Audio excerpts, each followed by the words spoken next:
Hi there, it's Tiffany. Welcome or welcome back. I heard a quote recently that made me pause. It said, "No one can manipulate me with love bombing because once the love bombing stops, I leave." And at first I had to think about that quote because it sounded kind of weird. I was like, once the love bombing stops, you leave. And I remember thinking, wait, let me read that again. But the more I sat with it, the more I understood what the lady who said it, what she actually meant. Because love bombing, by definition, isn't just a lot of love. It's about making someone feel a certain way in the beginning. It's a manipulative pattern where someone overwhelms you with attention, affection, praise, or generosity really quickly early on. And it's so intense that you start to think, oh my goodness, this is the best thing that ever happened to me. This person is amazing. But then once you're emotionally invested in the person, the energy starts to shift. They change. The consistency that they ordinarily showed starts to fade. The warmth becomes unpredictable. There's a lot of highs and lows with their personality. They start to become more controlling. And after a while, you realize the goal isn't deep connection, it's dominance and power.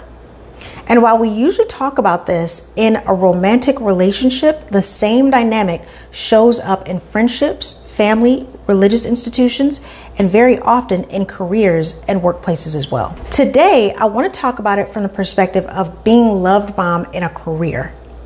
Because at work, love bombing doesn't look the same as it does in a romantic relationship.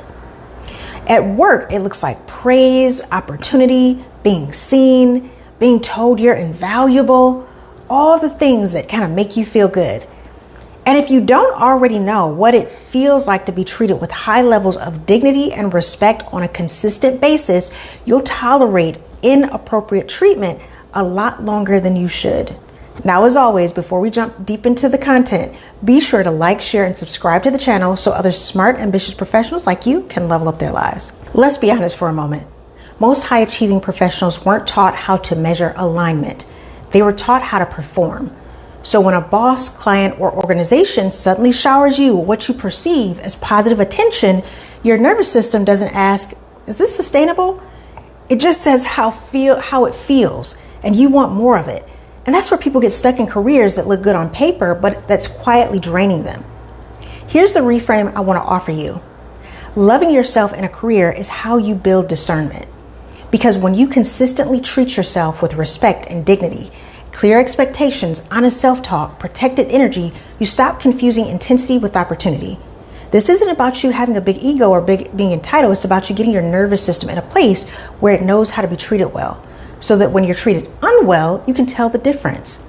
So what does it actually look like to be love bombed professionally for yourself? First, you normalize consistency, not hype. Self-love bombing means you stop needing external excitement to feel valued. You check in with yourself regularly. You ask yourself questions like, am I being clear about what I want here?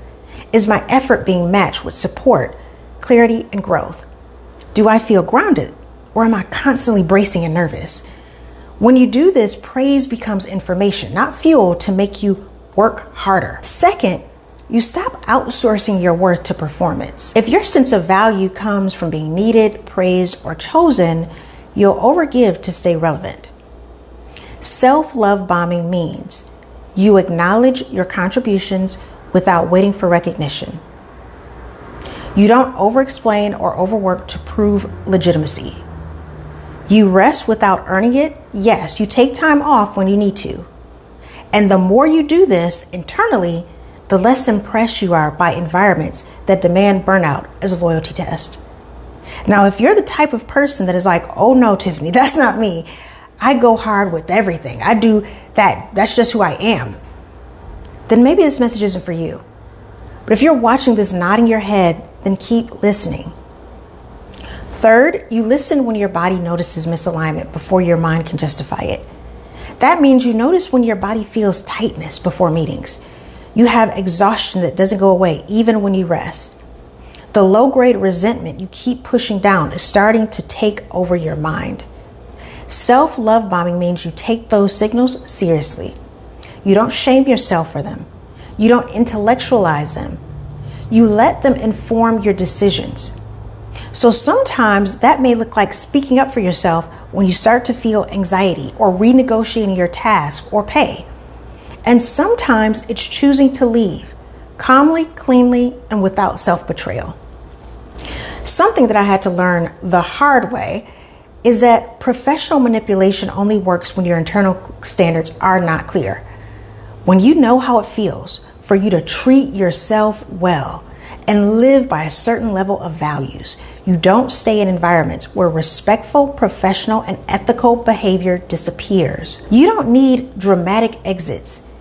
You notice early and you trust yourself sooner.